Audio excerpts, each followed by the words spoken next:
Hello friends, आप लोगों का हमारे एक और नए वीडियो में स्वागत है। तो फ्रेंड्स, आज की इस वीडियो में मैं बनाने वाला हूं एक 200 वाट का एम्पलीफायर जो एकदम आसानी से बन जाएगा और 2 चैनल का होगा, जिसे आप 12 इंच के 2 स्पीकर 100 वाट के चला सकते हैं एकदम आसानी से।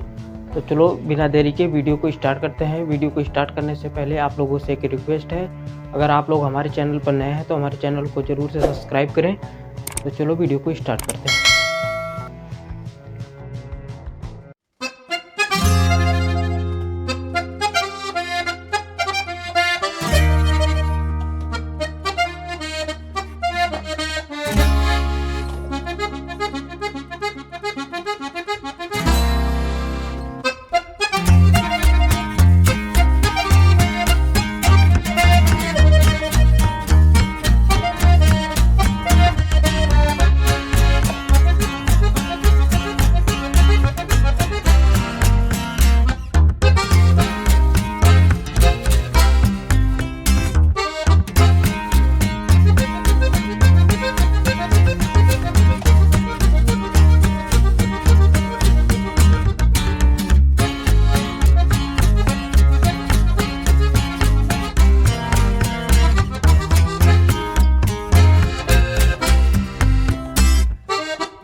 Bluetooth mode.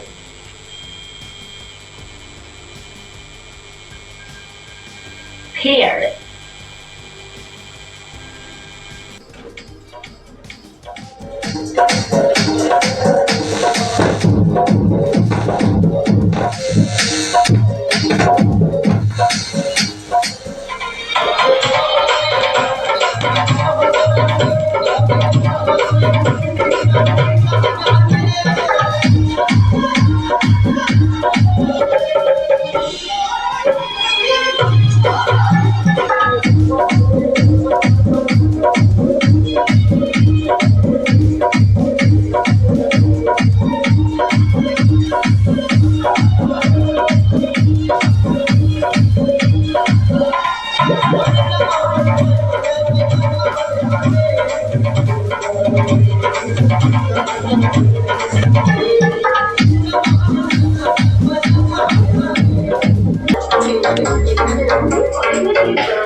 खर्चा करो, तू हो तो ना खर्चा करो, वो कहना खाती हम भागल ना हो है आ ज्योति हमरा के छोड़ के गइलू तो बुझ लिह हम संतोष